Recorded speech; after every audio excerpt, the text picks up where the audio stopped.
It's the Opperman Report. Join digital forensic investigator and PI Ed Opperman for an in-depth discussion of conspiracy theories, strategy of New World Order resistance, high-profile court cases in the news, and interviews with expert guests and authors on these topics and more.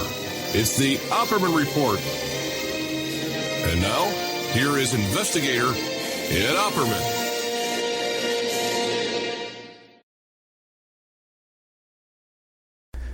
Okay, welcome to the Opperman Report.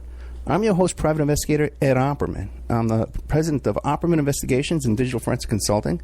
You can find a link to my work at emailrevealer.com. You can also get an autographed copy of my book, How to Become a Successful Private Investigator. The show's brought to you today by CartKing.com.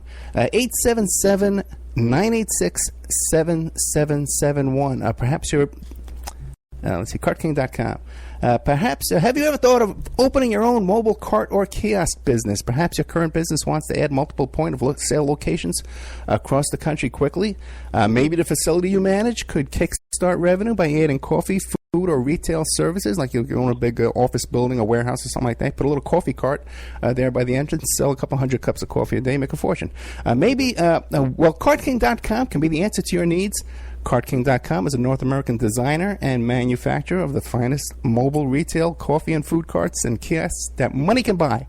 For 20 years, CartKing.com has been working with clients and corporations across America to provide indoor and outdoor carts and kiosks for any application, from large, heated, and secure outdoor retail food kiosks, like those ones you see out in front of the hot dog stands you see out in front of the Little League fields, to smaller coffee kiosks and stations and carts. CartKing.com designs and builds them all. You can find them at www.cart-king.com. And it's 877-986-7771. You give them a call. You tell them Ed Opperman sent you. That's how you get a good deal. Okay, we're breaking news here. Okay, we have with us today Heather J. Braden, who is a photographer, a model, actress, and she was just in a documentary hot off the presses, and the Panorama, BBC, just released this a segment on Trump and how he's been, what do you call it, preying on these young teenage models his whole life. And we have Heather J. Braden is going to give us the behind-the-scenes story here. Heather, are you there? Yes, I am. Thanks. Thank you so much. Tell us about yourself. Who is Heather J. Braden? Well, let's see. I would describe myself as a bit of a lifer model. So I started modeling when I was 13, and I was working on film sets and other photo shoots as well, kind of behind the scenes when I was in my upper teens in Portland, Oregon. And then I moved down to LA for a year in Hollywood and worked some more. And then I took off to New York and Paris modeling, and I made it as far as New York City. And I ended up with agencies there and spent, the good part of 20 years modeling and internationally modeling as well. And then I also worked behind the camera, producing and as a photographer for fashion and advertising.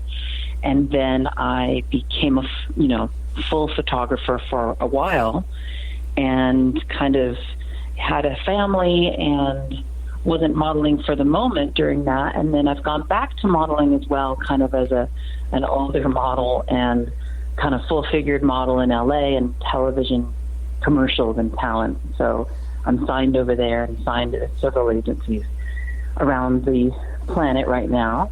And then I'm still working as a photographer as well, and I'm actually working on a book and scripted television series / film projects, which are kind of female-oriented, but a lot of it takes from my real-life experiences in fashion and as a model and in New York City.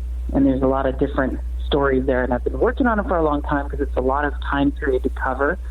But I've been inspired and kind of doing this for many, many years, from about 20 years ago, with a diary that started out as a joke among myself called Fat Model, because when I was 13, 14, 15, 16, and up, from the day I began modeling, I was called old and fat. Or actually, at the beginning, I was just fat. You're always fat. When you're a model, you're just always fat, until recently. You could be a size 0, and they still want you to lose an inch. Some of the girls who are 5'11" and smaller, they want you to always, always, always lose weight. And that's because the designers usually are the ones who acquire that. And nowadays, and in more mainstream commercial media, you can kind of be anything and everything, to be all ages, all sizes. It's more lifestyle and advertisement. And that's where Instagram and all that comes in and has just completely shaken the industry to its core. And I think it's a good thing, and where it all settles will change later, but that's kind of, I'm morphing into other realms within that. And I guess, in a sense, it's kind of turning into a little bit of activism as well. I think after, living that whole life of the original fashion world through the decade of the supermodel, when Ford models and these top agencies kind of ruled the world visually in terms of advertising, I was part of all of that. In one way or another, pretty much been in it for, the good part of 30 years. Give us an idea. You said you started at 13 years old. Like, what year was that? Well, I can't say. I know. Exactly. It was in the late 80s. Late 80s. Okay, good. Okay. All right. Now, but I was, this was actually in my hometown. I say 13 because it was my very, very, very first photo shoot. I officially signed with an agency when I was 15, and that was the year that I met Eileen Ford and another agent in Portland who said, hey, you should come to New York and come to Paris and come be a model. And, during the supermodel era, I didn't look like one at all. I mean, I was very, very thin, very, very pale, very, very, very white, because Oregon is gray half the year. Right. And I had a very short, kind of edgy haircut, very like 60s almost. And my look, I really look different. I'm a bit of a chameleon, so I change all the time. I just look different from different angles, and hair makeup makes it look really different. So I really became a professional at age 15. And when I realized that, I came from a broken family, so I didn't really have a lot of support behind me and a real bright future in terms of career and being focused in school. I was good at school when I did it, but I was a bit of a wild one, and I wanted to travel, and I had wanderlust, and I had grown up with my grandparents in the house who were immigrants from England, and they had lived all over the world. So I'd grown up with these stories of the war and England and India and all these places, and I was just kind of like my grandfather. I had wanderlust. So I wanted to travel, and it was kind of my way out, and I knew that I could make good money, and I was going to Paris. I had this thing, I wanted to go to Paris. So you did make good money doing this?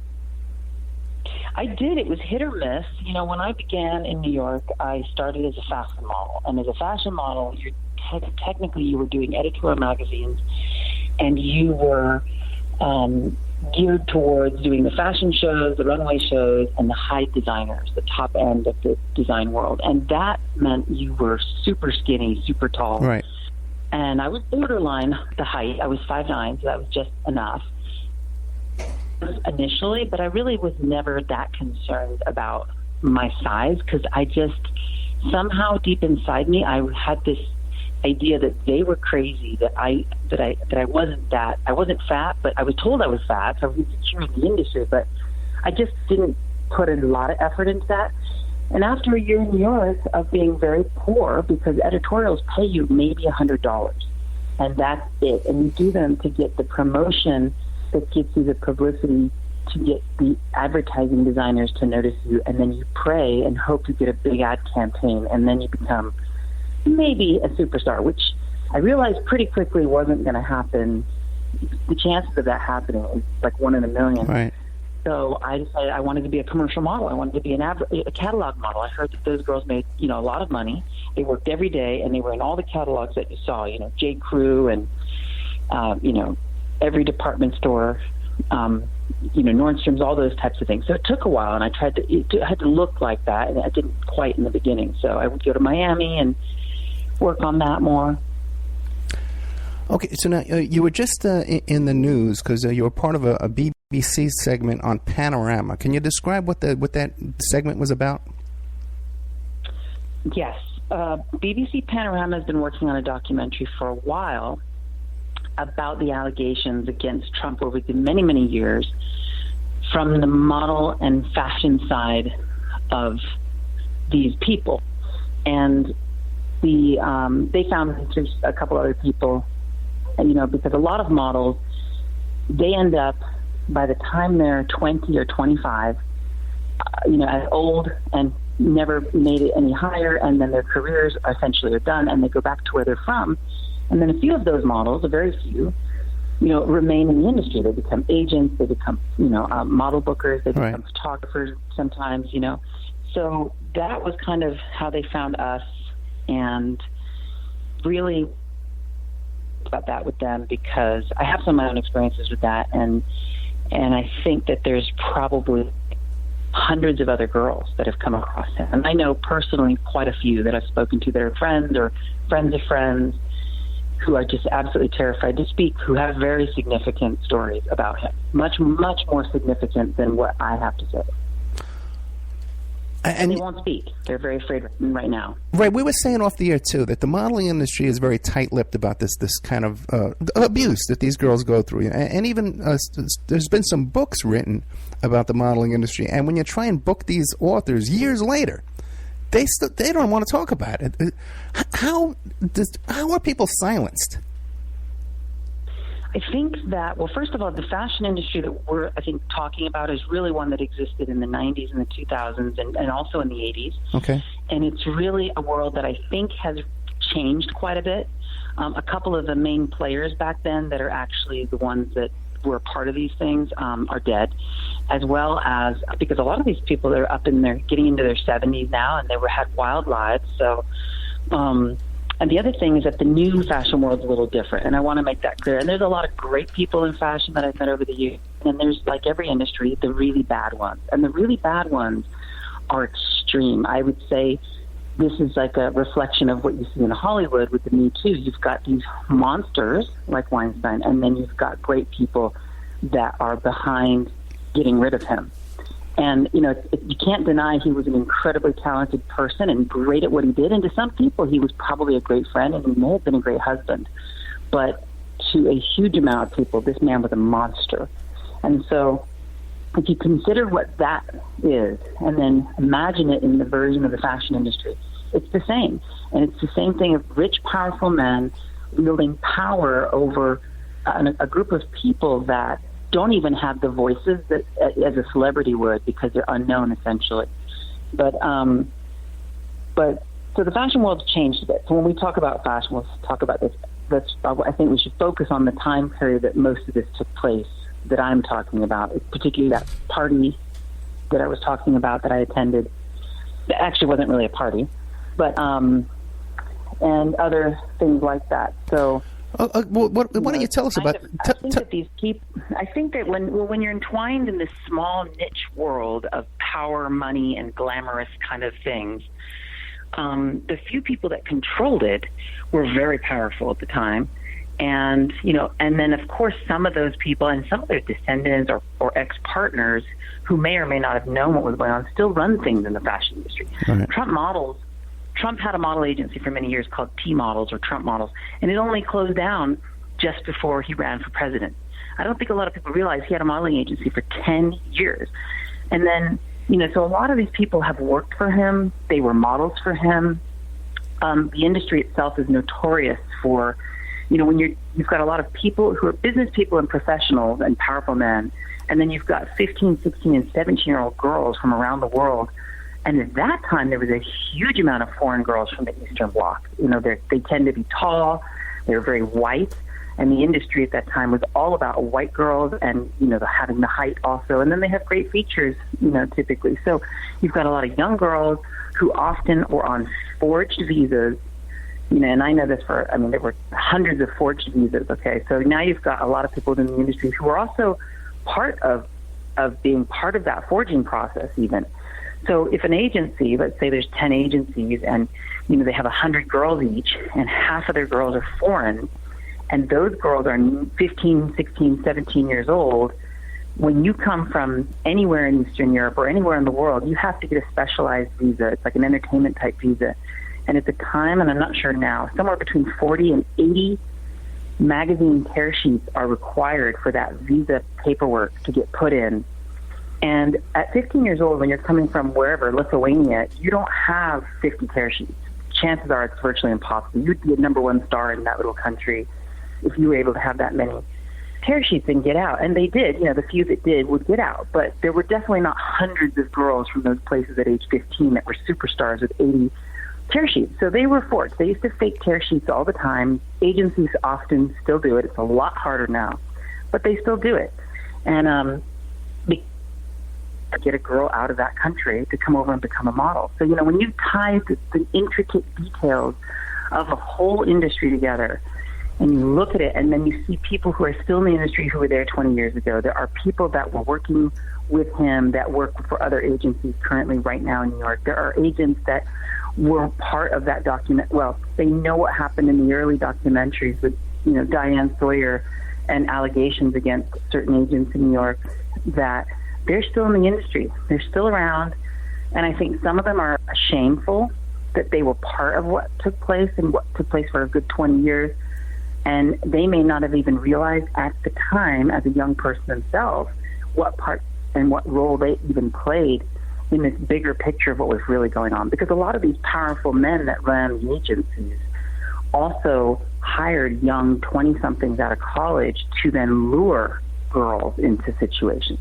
And there's a lot of reports and documentations of kind of being duped into things by either a person you kind of were befriended by who worked for these people.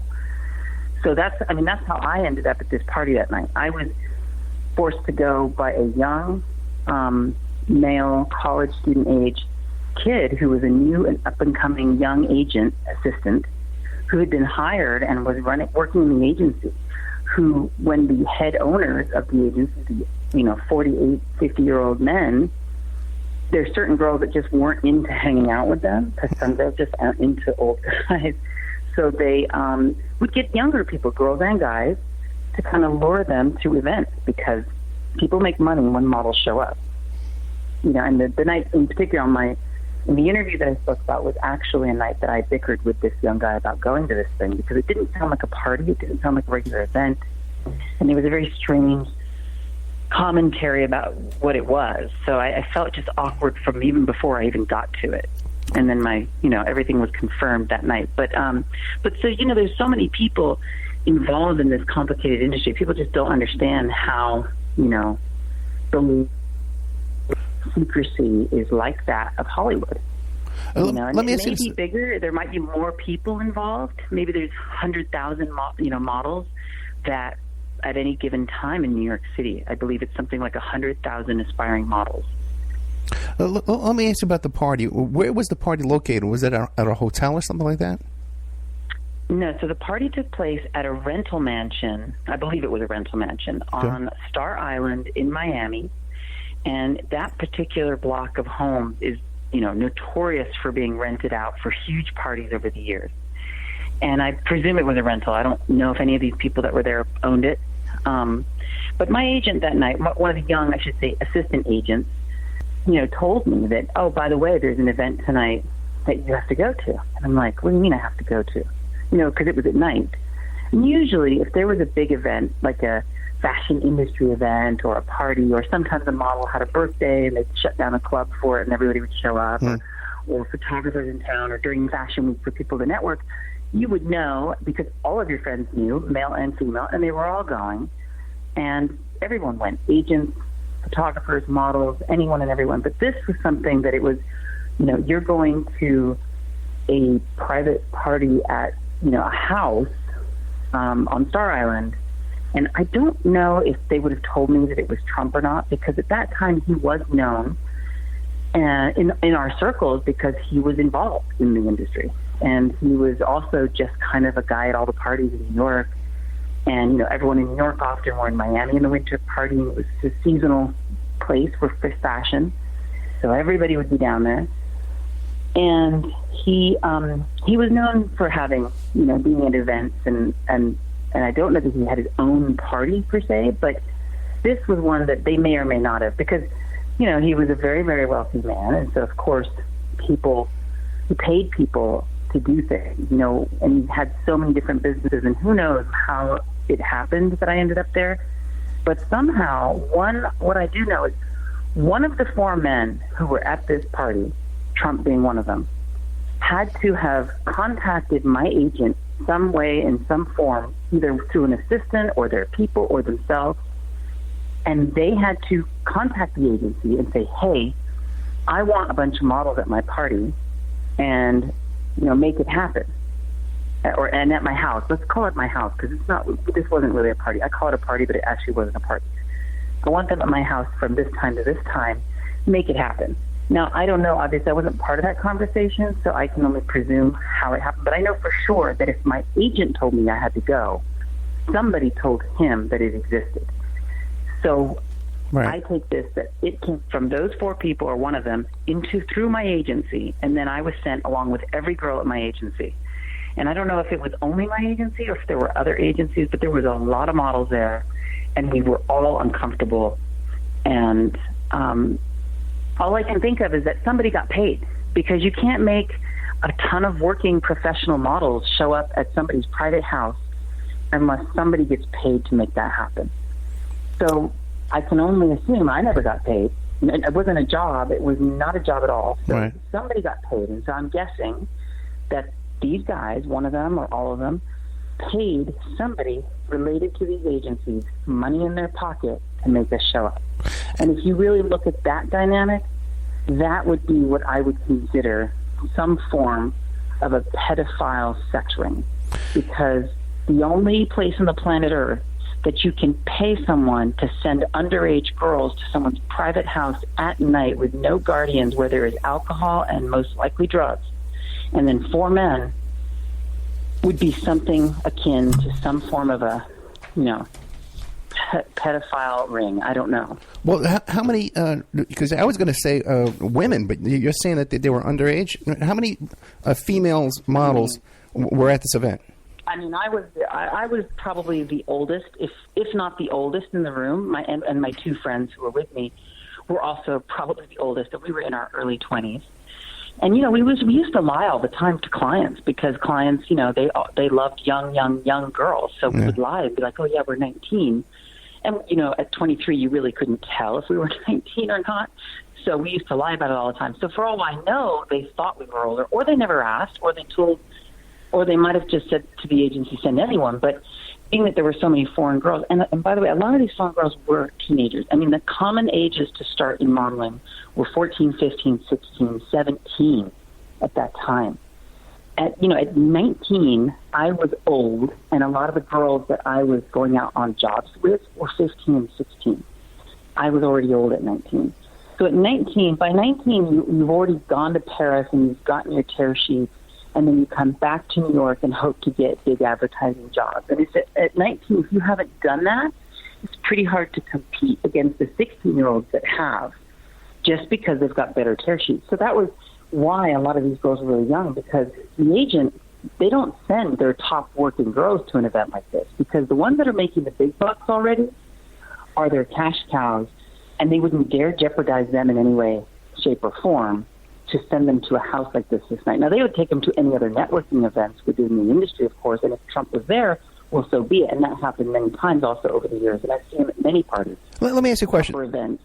How were the girls transported to this mansion? By vans, taxis? How was that? No, that's a good question. Yeah. A lot of the agencies had their own car service. Okay, so car services that were on voucher systems with the agencies. So often if you had to go somewhere but you were young, they didn't have a chaperone if you were 16 or 18 or 20, whatever.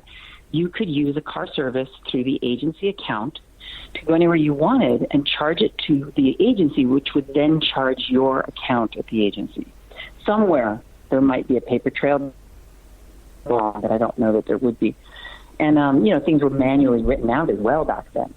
And I believe we took a cab that night, a taxi, because we were in our early 20s and we did have our own money. So we probably took our taxi, and it wasn't too far from Miami Beach. It was probably $10 in a taxi. But other girls, younger girls, would have most likely taken an agency contracted car service. Okay, and limousine companies, And there was alcohol served at this party and at this event? Oh, yeah. Definitely. So the young girls... I was sober at the event. It was so uncomfortable. I was sober, but there were drinks, and I do remember getting a drink, but I did not drink much. I was very uncomfortable at the time. Did it seem like any of the women were enjoying themselves? No, nobody really looked like there were. So we arrived, and as we arrived at this big opulent mansion, we entered the door, and there were two men that were kind of like, security, home security guards, probably armed guards, some kind of a service. And kind of in the doorway, there was no host or hostess of the party or even welcome crew at all, which was weird also. Any of these large mansion parties, there's always some sort of a staff doing things. Yeah, the party planner type, yeah. Guys. Yeah, and there was a table. There was really no music. There was some quiet music, but no like DJ either, which is also unusual. It was dark out, but it was winter, so it would get dark at 7. And there was a table, a bunch of documents, and we were kind of just pointed to the table. And, we're used to walking in somewhere and signing in on sign-in sheets. And I looked at the paper for a minute, and I was very young. I didn't know what it was. I have no idea what an NDA was at that time.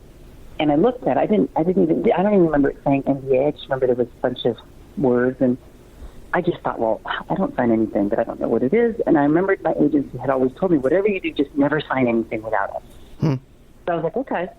Because you could be releasing rights to photos and things like that. So I was like, okay, great, I'm not signing this. And so I didn't sign anything, but I watched girls signing them.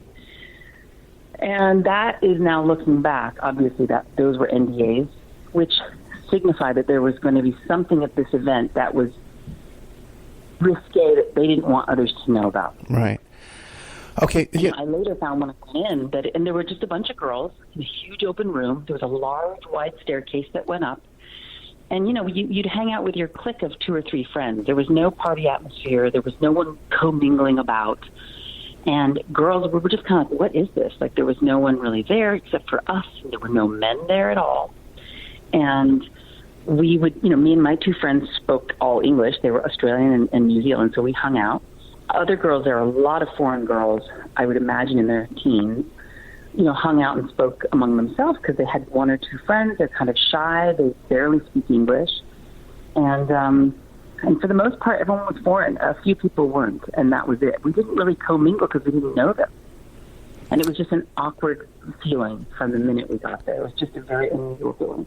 Okay. And then once the room got kind of filled up, these 3 men came down the stairs. All 4 of them. And one of them was Trump. And who were the other 3 men? They were famous men? Yes, they are very famous A-list actors, Academy Award winners or Academy nominated. I believe probably 1 or 2 of them were married at the time. If not all of them, they may have all been married. I think one might have been divorced at that point. And they were notoriously known in Miami for attending fashion parties as well. And when you have 40-something-year-old men attending parties where there's young models, why else would they be there? There's only one reason they're there, and they're there to meet the girls. Because these men, outside of that party and meeting those young girls, 0 relationship with fashion. They have nothing to do with it, and they're very unfashionable themselves. They're not even fashionable. And it's not like these are celebrities who are doing fashion lines or male celebrities that are incredibly stylish that have something to say about fashion in general. These were just 3 normal guys who happen to be mega celebrities in a room full of very, very, very young women, most of them foreign. Now, these 3 men, are they still mega celebrities now? Are they still alive? Yes, they are, and they are. Okay, and they're still, and so we would know their names right away. Okay, great. Let's take a little commercial break, okay? We're here with Heather J. Braden. And her website is heatherjbraden.com. She's also promoting this website called Me Too Fashion, which is mvm2.org, which is advocating for these kind of issues here as well. You can check out, there's going to be a Panorama on the BBC is this documentary just describing this event that we're getting an interview about today. And there's a bootleg copy of that on YouTube you can go find. Okay, but otherwise, hopefully it'll get distributed on a larger scale. We'll get to see it here in the States. We'll be right back with more of Heather J. Have you ever thought about opening your own mobile cart or kiosk business? Perhaps your current business wants to add multiple point-of-sale locations across the country quickly. Maybe the facility you manage could kickstart revenue by adding coffee, food, or retail services. Well, CartKing.com can be the answer to your needs. CartKing.com is a North American designer and manufacturer of the finest mobile retail, coffee, and food carts and kiosks money can buy. For 20 years, CartKing.com has been working with clients and corporations across America to provide indoor and outdoor carts and kiosks for any application, from large, heated, and secure outdoor retail or food kiosks to smaller, more mobile coffee station carts. CartKing.com designs and builds them all. Carts and kiosks are fun, and so are the dozens of designs on the website. Please visit them today at CartKing.com. That's cart-king.com. Or just call them at 1-877-986-7771. That's 877-986-7771. The Opperman Report is brought to you by SubhashTechnosis.com. Subash Technosis is a search engine optimization and website design company located in India. So you know you're going to save a lot of money and get top quality service to boot. They offer all kinds of services, business process outsourcing, data entry, banking BPO services, recruitment process outsourcing, software testing, offshore research networking, customer care, press release content writing and distribution, and much, much more. They offer website development, e-commerce solutions, mobile responsive designs. Now, I've personally worked with Subhash for over 10 years. This is the man that puts out my press releases. They've done work on my websites, so I can personally recommend SubhashTechnosis.com. You can find the link to Subash Technosis at OppermanReport.com and also AwakeRadio.us. People are waking up. They're standing up to those pushing pesticides and GMOs as safe alternatives for a starving world. What about your crap? I tell you, I'd rather eat dirt. So I drink Life Change Tea. It's an herbal drink, cleansing my body of toxic sludge and nasty chemicals, and of course, ridding the intruders that are hidden in my so-called food. And by the way, Life Change Tea is non-GMO and organic. No fillers, no yuck. Just a great defense against you-know-what. May the supplement force awaken you. Don't fall to the dark side. Sorry. I went to the movies last night. Anyway, enough said. How do you get that herbal drink and change your life? GetTheTea.com. That's GetTheTea.com. You will awaken. You will get stronger, and you might even lose a bit of weight. So awaken to Life Change Tea and the many one-of-a-kind supplements at GetTheTea.com. That's GetTheTea.com. May the supplement force be with you. We all have questions. Did he do it or did he not? We all have opinions, but do we really know the truth? New evidence will now be presented and the ultimate answers will be revealed in the explosive documentary, Serpents Rising. Inspired by the bestseller Double Cross for Blood, an independent investigation of the trial of the century, the lies, the myths, and the concealed evidence. Don't miss Serpents Rising. This excellent documentary film is available at Serpents Rising at Vimeo Videos on demand. Watch it for $1.99. You can have your ad played here at OppermanReport.com every Friday night, 5 p.m., and Saturday night, 5 p.m. to 7 p.m. Pacific Standard Time. And on Friday nights, too, we do a live portion for 1 hour that I just do a live monologue. The ads are very, very inexpensive, and they're also played in the Opperman Report member section. In the member section, you can find all kinds of exclusive content that you won't find anywhere else. It's as cheap as $6 a month, $20 a quarter, or $75 for a year. If you contact me directly at OppermanReport@gmail.com, I'll set you up with a little special deal there where you get a discount if you PayPal me directly, and you even get a copy of my book. I want to thank William Ramsey, who helps us produce the show and book guests. You can find William Ramsey, who's an excellent author, at William Ramsey Investigates on YouTube.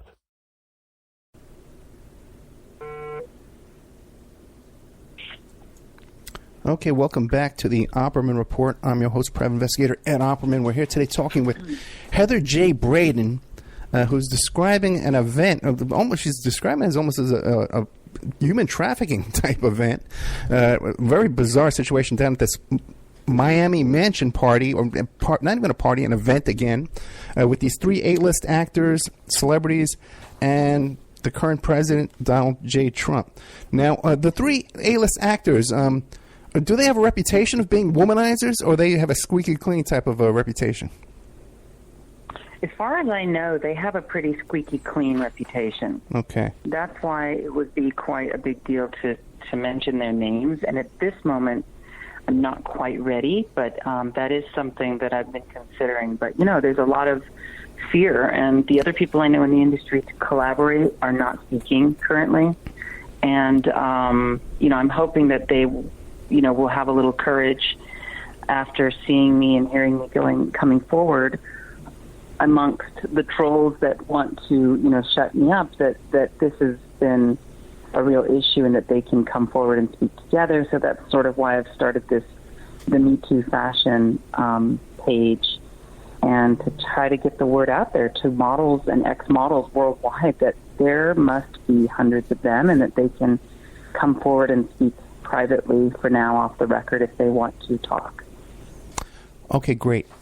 Now, when the three men enter the room, was there like an interview process? Was there exchanging phone numbers? What went on?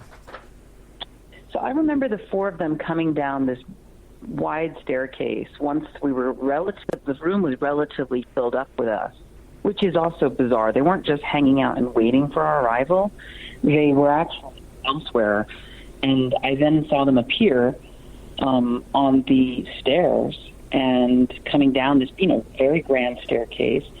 And, obviously we were all looking at them. I'm sure a lot of these foreign girls probably had no idea who the three A-list actors were. I'm guessing they may have been told, and some other girls who might have known might have said, oh, that's so-and-so and so-and-so, because I was even quite shocked to see who it was coming down the stairs. I think I must have known that this was Trump's party or something that he had to do with, because that's probably one way that I could have ended up there, is that, just knowing that I've been at parties where he's been many times that were legitimate in New York, they might have said something to that. But seeing these other three come down, I knew two of them were very well.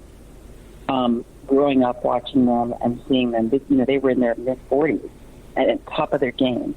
And the third person, I wasn't sure who he was exactly. He's an ethnic, American black man, and there were only so many of them that were in the industry at that level. And I wasn't exactly sure who he was, but I figured it out later. And I'm pretty 90% sure that's who that one was. It's the only one I'm a little unsure of. But the other two were unmistakable. I mean, one of them was my mother's favorite actor for many, many years. I do know models who he slept with as well, and I don't know if it was before or after this night, but I already had heard about him and girls and some stories about him when I saw him come in. I didn't know exactly who he was. And at 23, I had already been on my own modeling since age 15. I had left home, in fact, to model and been living on my own since age 15.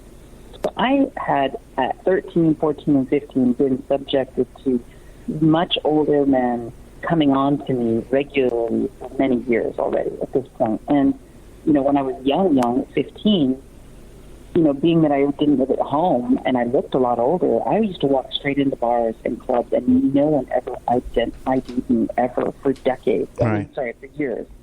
And so at this point at 23, I was very well aware of when I was being used as a lure or as some sort of an attraction, for certain types of people, and or when some guys are hitting on me. And, granted, when you're a model, you're dressed up, you look really nice, you're in fabulous places, and sure, there's nothing wrong with flirting with somebody and liking somebody. But this was completely different. This was obviously a setup. I felt like I'd been set up and in a trap, and I was now a piece of meat on display for these four men to come and choose and pick through in the room. And it was just such an uncomfortable, weird feeling. There was no, party. Nobody was dancing. People were kind of sitting quietly amongst themselves in their little cliques of their couple of friends, myself included. And I was a bit off to the side in the corner, and I was watching this because I'm very much a people watcher. I love to sit in a cafe on the sidewalk all day long and watch people go by. And I'm also a photographer, so I'm basically a voyeur, essentially. And I'm a storyteller, so I love to make up and tell stories of things I see that inspire me to create things. This was something I was watching from the corner of the room initially. And so I was watching the interaction, and I watched them behave. I watched them come down and kind of split apart in a predatory manner and make their way about this large room from group to group and girl to girl. So, like, if you would imagine, you know, what a group of, I don't know, sharks or dolphins do when they hunt something, or wolves hunting a pack, that's what I would compare it to. Wolves hunting a pack of deer. You know, they come up from behind, they split up, and they circle around them, and they come in, and they figure out which one is the weakest link and who they can take down easily. And that's exactly what they did in that room, in a predatory fashion, and we were the prey. And, you know, they would just kind of walk up. I'd watch them walk to a couple of girls, and you could see from across the room what they were like, hey, how are you? What's your name? I'm so-and-so. And, oh, what are you doing? What do you like? And then, like, within a couple of minutes, they'd move on to other girls, across, you know, somewhere else and excuse themselves. Or you would see them going upstairs. And that was the big thing of the night, is I watched all four of them taking turns going upstairs with various girls. Now, I presume that the drugs were upstairs, because that, you know, at every fashion party I think I've ever been to, and anyone who says this isn't true is a liar or is completely innocent and has never done a drug in their life. But fashion parties are notorious for having drugs. I mean, any party, I think, in New York and LA, in those worlds, there's always drugs. There's lots of drugs available, even for people that buy people who don't do drugs, who keep them at their house for people who want them. Because just some people in this industry are functioning drug addicts, and when they come over, they will just offer them, you know, plates or briefcases full of whatever they want. I've seen numerous, and then there's delivery services. I mean, it is rampant. It's common. It is so matter of fact that I forget. I've been around it for so long that it's so abnormal in other circles. So I would just assume that the drugs were upstairs. I didn't go upstairs and I didn't see them that night. That was my assumption when they were going upstairs. And I was still kind of innocent in my thinking as to what they would be doing upstairs. And you know, I really don't know. I didn't see with my own eyes what was going on upstairs. But I would say, you know, 1 out of 5 girls would go up there. And all of them went up and down with girls. Trump came over to me and asked, and made chit-chat with me and the same thing, and asked me if I wanted to go upstairs. And, you know, normally I gave a very, very rude response to these type of men, because I found over the years that if I'm really nasty to them, they usually back off immediately, and rather than getting, you know, trying harder. So a lot of these guys are very successful. They're very good at, you know, what they do, and they don't like hearing no, especially when they have a lot of money and power. They can pretty much buy and get anything they want from anybody. So when they're told no, a lot of them, it's a competition. It's a challenge. You know, they're very competitive men. So if you say no to them, it's like, oh, really? Okay. Really, what's it going to take? In their mind, you can see the gears working. So, okay, you're saying no now. Well, let me see.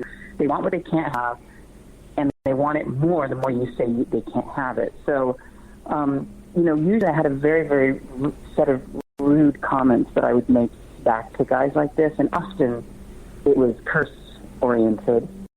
And it was often just so beyond disgusting, I can't even say it. And that usually turned him off pretty quick. But because I knew he was somewhat in fashion, and I'd seen him for many years at legitimate events, I didn't know how tied in he really was to fashion. And because this had come through my agent, I just kind of gave him the really fake, what I call the TV smile. And I was just like, yeah, I don't think so. Something to that. It was pretty much like, I don't think so. In other words, kind of dream on sort of thing. I'm not going upstairs with you. And I don't know what they were doing. And it was just kind of, there was no explanation. It was like, hey, you want to come see upstairs? Well, how many, but you did see Trump travel upstairs with some of these girls. Yeah, I saw them all going up and down throughout the evening. I was there for a few hours. You know, you'd see them go up, and 20 minutes later, they'd come down or so. And what ages were the girls? What ages were the girls that going up there with Trump? I mean, most of the girls in that party were, that event were under 20 for sure. I mean, I would say half of them must have been in their teens. And when I say teens, I'm thinking like underage. Nobody was there checking ID at the door. Nobody asked anyone's age. And in fashion, nobody really ever did. We were always at bars and clubs in New York underage without ID. Right. Always. I could name 20 clubs we spent years going to in both cities, and models were never ID'd at the door. So nobody ID'd us ever. There's no way to know for sure how old these girls were, but I am sure with just the numbers of fashion and the ages of the average models at that time, that there had to have been approximately at least half of them had to be underage. Now I'm not saying the guys knew that, because it's like I said, nobody was checking ID at the door. But if you're a grown man in your 40s and you know what a young girl looks like, or at least a girl, even if you might not know she's 15, you know she might be 20, and at that point, you have a responsibility to find out that that girl's not, 15 or 16 or something. And of course, nobody asked. Nobody wanted to know. Now, have you ever been to an event since that event that was as uncomfortable or as bizarre as that event? Never. That's why I remember that one crystal clear. And I've told many friends over the years about that night. And, of course, he didn't really become even widely known among other people until The Apprentice. People kind of knew who he was. If you were into anything, you might know. But so I've told that story to quite a lot of friends over the years. Not as in detail, but yeah. Now, a lot of people in fashion, by the way, just shrugged their shoulders at that party, like, "Oh, that's so whatever." Like, who cares? But that was a unique event. Now, Trump had his own modeling agency, and we were talking before about the visas, and his website even described importing girls as young as 12 years old. And there was a lawsuit, Absolutely. with one of these girls, and it turns out the majority of all his H-1B visas applications that he's filed for all of his businesses were from the Trump modeling agency. It was like 80% of all the H-1B visas that he applied for was through that. Sure. Right. Now, did Trump modeling agency have a reputation? For the visas or for what? For unethical behavior. I think all of them to some degree did, and it just kind of depended. I didn't know any specifics about his agency, and actually when he opened his agency, I thought to myself, wow, he's going to be legit now, because obviously I thought it would be a lot harder to get away with shady business as a legitimate business, because he had been so notoriously shady within the industry, yet not owning an agency for many years.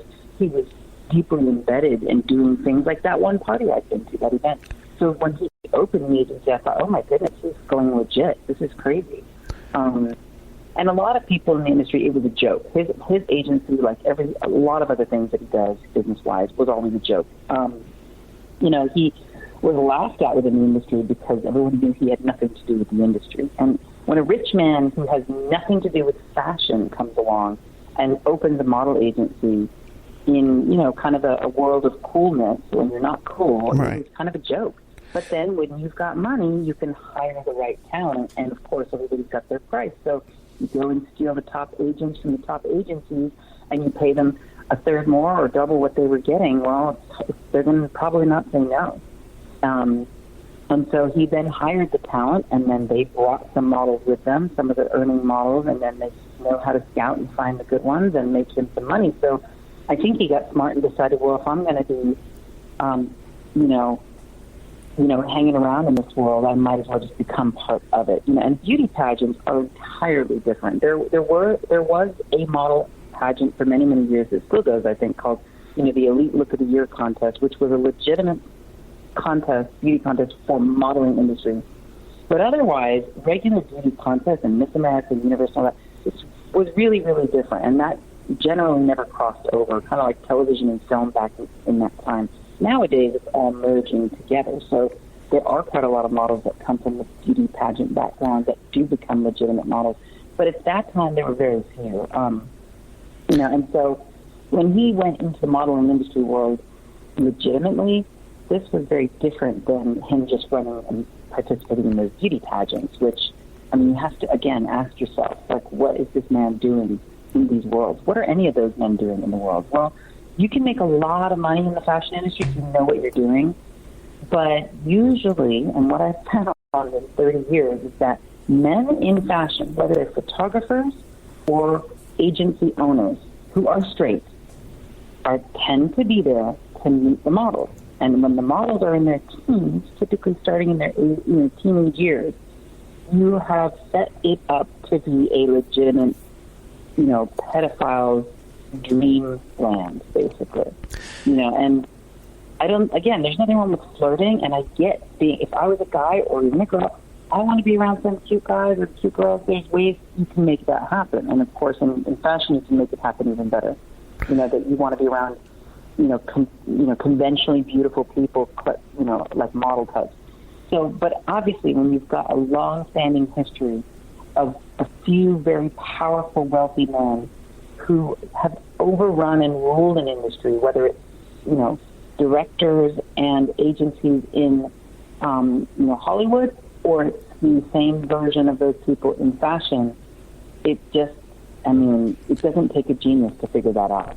Now, Trump there's some legitimacy to it. Now, Trump had a friendship with John Casablancas from Elite Modeling Agency, and he actually turned his own daughter, when she became a model, Ivanka, he turned her over to John Casablancas at Elite Modeling Agency. What was his reputation? I don't know. I've heard within the industry from a lot of people, there's a nickname for him I've heard over the years. It starts with the word model and it ends with the word that begins with an F. Right. And now I don't know the specific allegations against him. He was a little bit before my time, more 80s oriented.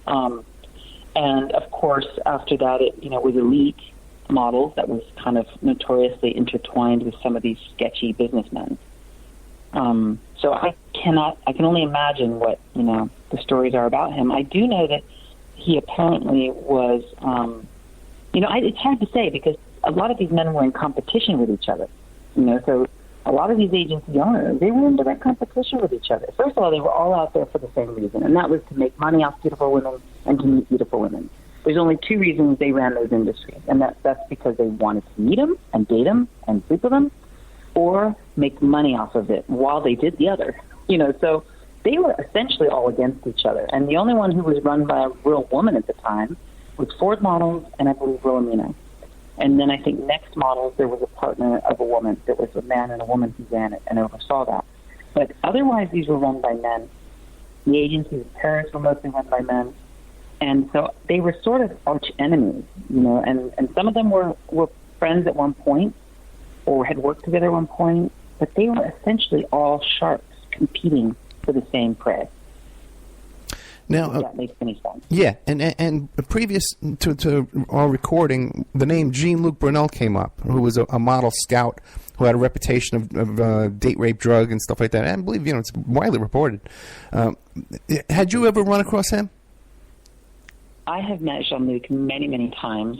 He's notorious.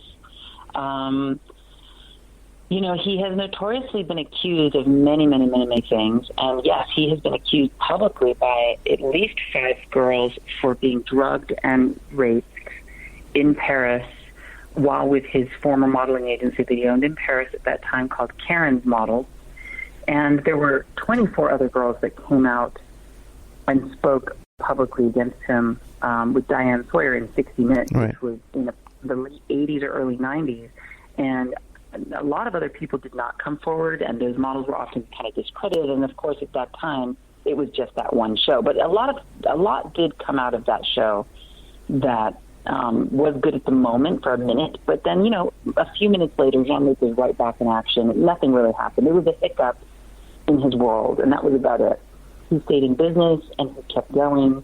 And, because of the stories I'd actually heard about him, I had heard about friends of mine who had been drugged in bars and clubs, and from the whispering among models was that the bartenders were drugging them on behalf of this man. Because you remember, these parties were usually, they'd book out these clubs like Bandouche and stuff, and they would book it out and hold these exclusive VIP model type parties there. And so everyone hired and working that night were kind of hired into those guys. So according to the people I know who told me stories, because I never went, they were drugged drinking at the bar and woke up, tied to some of these men's beds in the mornings and being raped. And I knew so many of these girls and had heard so many of these stories that I was so terrified when I got to New York to go to Paris that I never went. That's why I never went to Paris modeling. I was given contracts. I was given contracts with Karen in Paris, with Jean-Luc. I met him in person numerous times. I was offered numerous times to go there with them, and I would be staying in one of his model apartments, and I had already heard the stories, and it was very difficult as a model to turn that down because it was one of the quote-unquote best agencies at the time. So to turn down something, but I was absolutely terrified. Now, Brunel, he had a reputation too of having access to visas, some special access to visas. Are you aware of that? Who did? Brunel. Oh, I'm sure. I mean, as far as I know, all the agencies. I mean, every foreign girl that I know, every single foreign model that I ever met was on a forged visa through one of the agencies, because none of them were known in their countries. I think maybe two girls that I've known, and some did have real tear sheets, a few, but then they'd fake the others. Well, one more question, and then we have to take a break. Now, Brunel also too had an odd relationship with Jeffrey Epstein, where he actually visited Epstein when Epstein went to prison. He actually visited Epstein every single possible visiting day plus one. So he visited twice one day. What do you know about? And did Brunel have a relationship with Trump? I don't know for sure, but I do know that those guys were the power men who were running the industry. And, I mean, Trump was a regular at fashion parties for many years before even owning the agency. So I can't imagine that they didn't know each other. I mean, I think there's photographs of them together. As far as I know, I believe that there's photographs of Jean-Louis. Wait, I'm trying to think. Wait, who's this photographs of? There's pictures of one of them together with him, and I'm trying to think of who it was in the pictures. If it's Epstein and Trump, or there's definitely pictures of Trump and Epstein together. There's several, and also with Ghislaine Maxwell too. Oh yeah. And between who? Sorry, go ahead. Oh well, time to take a break anyway. But we'll come back with more with Heather J. Braden. Her website is heatherjbraden.com, but she's also working with this other group, Me Too. No, this is your group, Me Too Fashion? So it is. I just put it up there for models and people in the fashion industry to be able to start kind of coming together privately and secretly to discuss anything they may want to talk about. And it's Me Too Fashion, MVMT.org. There's also a webpage, Me Too Fashion. I've been kind of starting to hashtag that a little bit, and I've got a few people who've already signed in and joined up who are prominent people from that time. So I'm really hoping that they will feel comfortable to speak privately amongst ourselves first, because there could be, literally there must be hundreds of girls that have come across this. Yeah, and when we come back to, I want to talk about what's involved with you coming forward, because I know I deal with a lot of cases like this. We've talked off the air a bit, and I know what's involved. It's a long decision making process when you want to put yourself out in the public and get involved and put yourself a target on your back, so to speak. So we'll be right back with more. Yeah, it's no joke. This is a life changing. Yeah, Heather J. Braden, heatherjbraden.com. Have you ever thought about opening your own mobile cart or kiosk business? Perhaps your current business wants to add multiple point-of-sale locations across the country quickly. Maybe the facility you manage could kickstart revenue by adding coffee, food, or retail services. Well, CartKing.com can be the answer to your needs. CartKing.com is a North American designer and manufacturer of the finest mobile retail, coffee, and food carts and kiosks money can buy.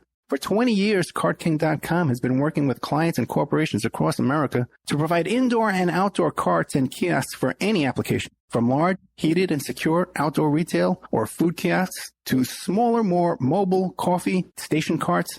CartKing.com designs and builds them all. Carts and kiosks are fun, and so are the dozens of designs on the website. Please visit them today at cartking.com. That's cart-king.com. Or just call them at 1-877-986-7771. That's 877-986-7771. The Opperman Report is brought to you by SubhashTechnosis.com.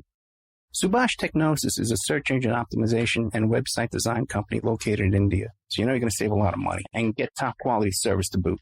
They offer all kinds of services, business process outsourcing, data entry, banking BPO services, recruitment process outsourcing, software testing, offshore research networking, customer care, press release content writing and distribution, and much, much more. They offer website development, e-commerce solutions, mobile responsive designs.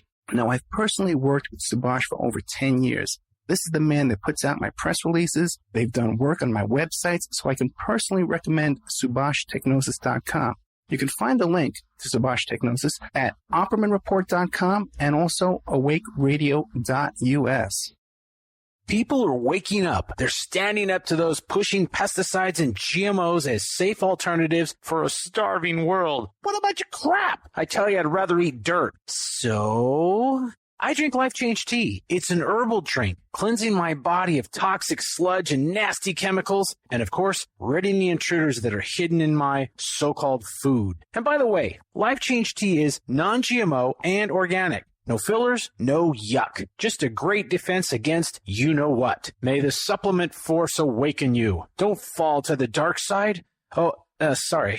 I went to the movies last night. Anyway, enough said. How do you get that herbal drink and change your life? GetTheTea.com. That's GetTheTea.com. You will awaken. You will get stronger, and you might even lose a bit of weight. So awaken to Life Change Tea and the many one-of-a-kind supplements at GetTheTea.com. That's GetTheTea.com. May the supplement force be with you. We all have questions. Did he do it or did he not? We all have opinions, but do we really know the truth? New evidence will now be presented and the ultimate answers will be revealed in the explosive documentary, Serpents Rising. Inspired by the bestseller Double Cross for Blood, an independent investigation of the trial of the century, the lies, the myths, and the concealed evidence. Don't miss Serpents Rising. This excellent documentary film is available at Serpents Rising at Vimeo Videos on demand. Watch it for $1.99. You can have your ad played here at OppermanReport.com every Friday night, 5 p.m., and Saturday night, 5 p.m. to 7 p.m. Pacific Standard Time. And on Friday nights, too, we do a live portion for 1 hour that I just do a live monologue. The ads are very, very inexpensive, and they're also played in the Opperman Report member section. In the member section, you can find all kinds of exclusive content that you won't find anywhere else. It's as cheap as $6 a month, $20 a quarter, or $75 for a year. If you contact me directly at oppermanreport@gmail.com, I'll set you up with a little special deal there where you get a discount if you PayPal me directly, and you even get a copy of my book. I want to thank William Ramsey, who helps us produce the show and book guests. You can find William Ramsey, who's an excellent author, at William Ramsey Investigates on YouTube.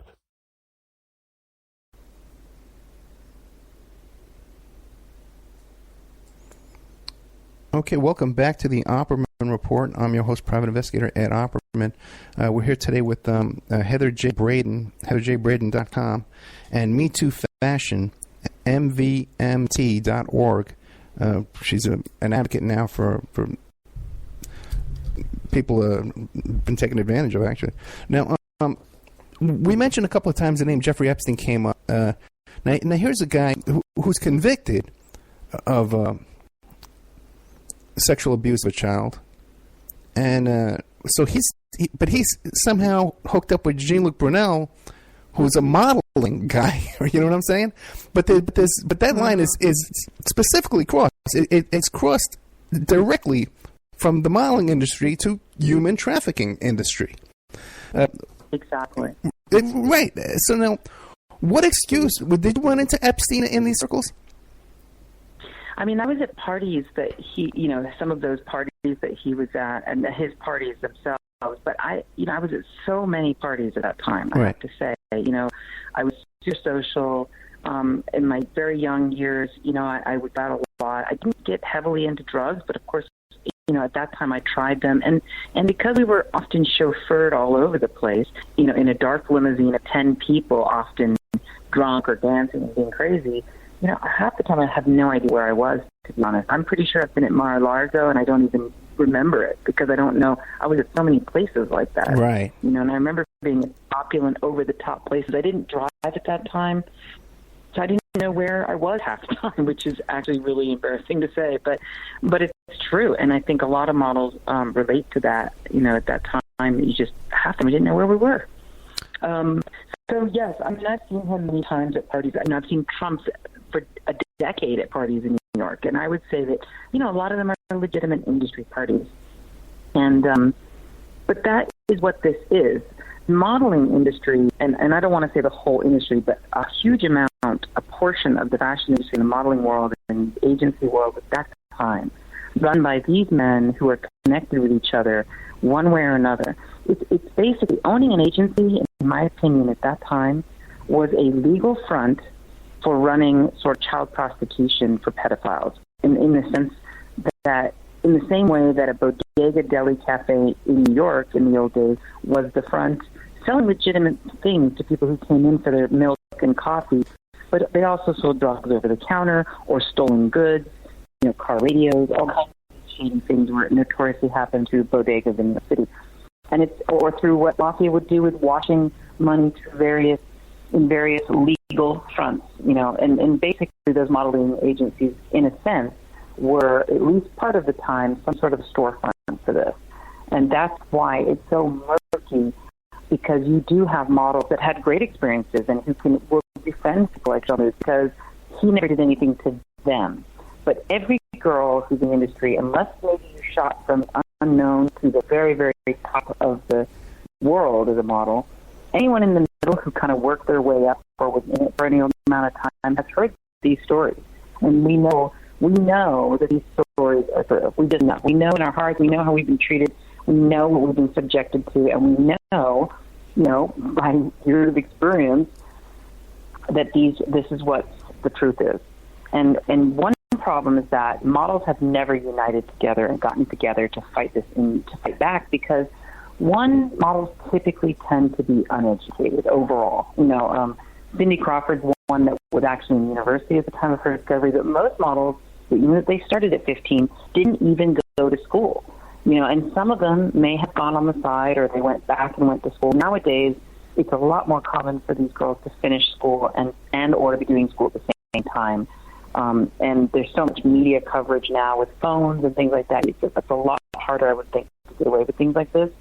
And like I said, most of those people, a lot of them, they're dying, dead, or gone, or have morphed into other agencies. There's new agencies or new versions of those agencies.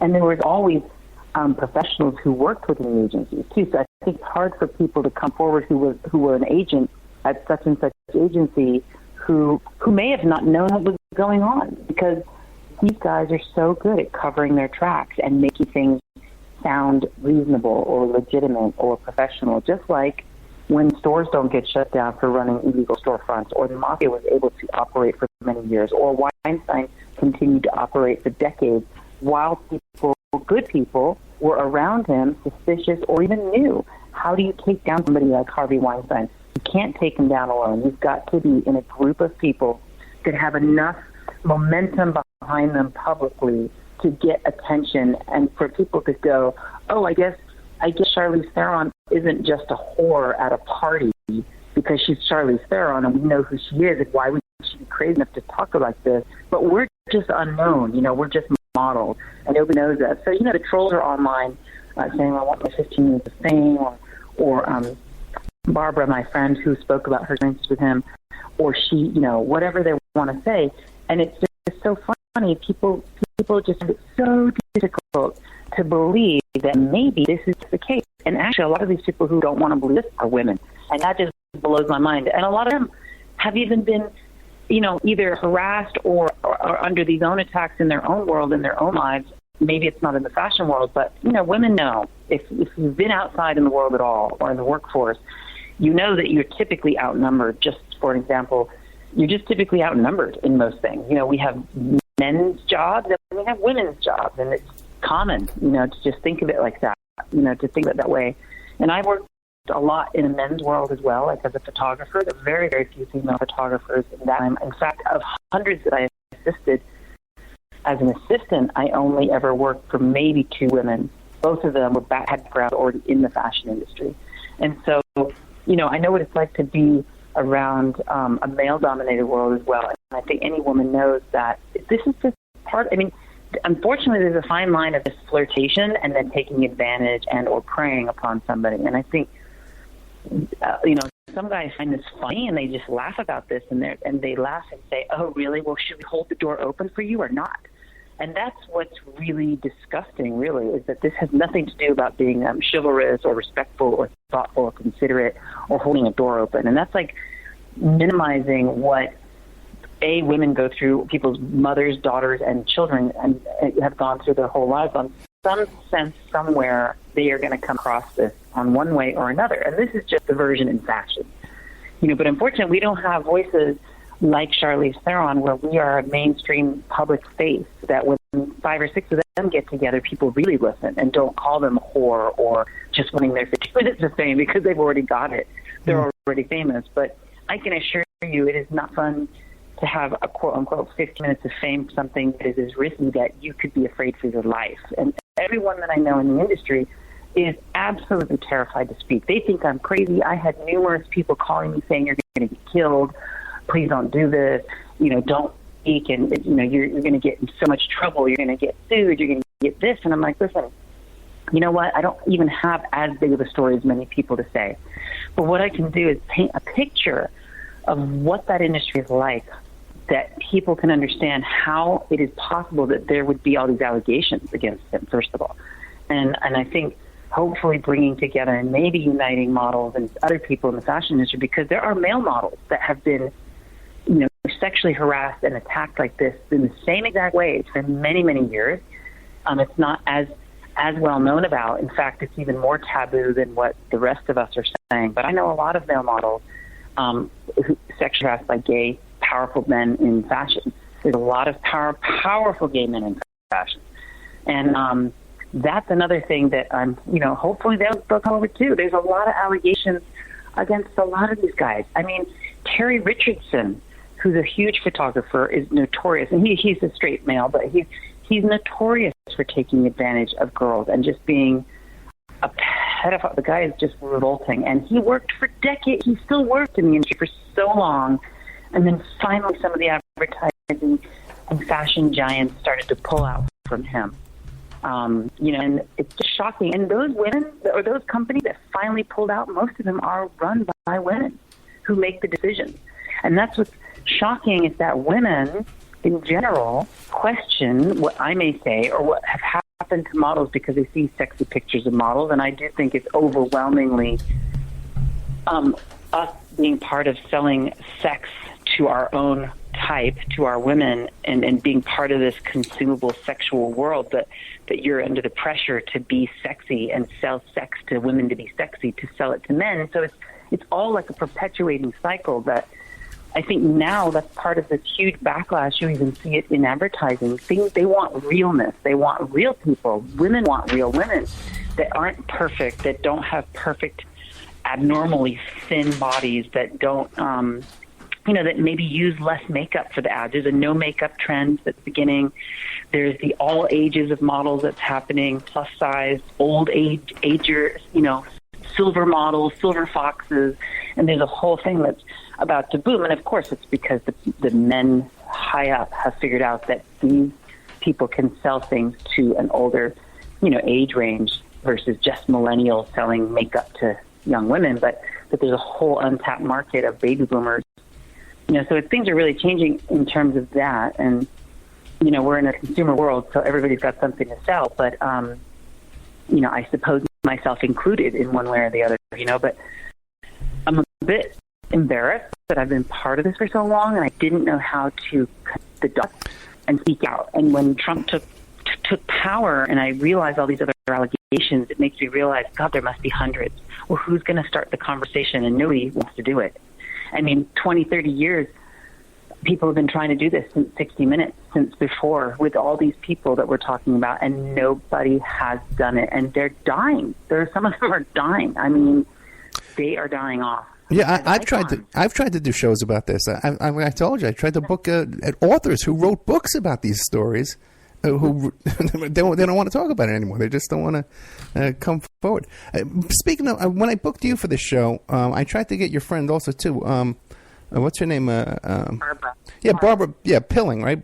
Can you tell what her story is? Because she was actually 17 years old when she had contact with Trump. Right. Well, I will put you in touch and see if she would want to speak with you to be, to confirm everything. But from what I understand from her, and actually what she told me privately off the record, and I wasn't sure why she didn't mention this, but that her agency at the time, and I cannot remember who it was, I believe it was Elite, I'm not 100% sure, told her actually to tell people that she was 17, but she was actually 16. Oh, okay. So that night when he did approach her and ask her about her age, she did say that she was 17, but she actually told me she was actually 16. For the sake of being truthful, she said what she exactly said to him, which was that she was 17, but she was really 16. Okay. Wait, 1 second. Because everything you just said was garbled out. We had a bad connection there for a second. So everything from the point we said was they told her to say she was 17, but she was actually 16. That was the last thing we heard. Correct. And so when she spoke to Smith about meeting with him, 17, but she was actually 16, and he asked her how old she was, and when she said it, he said,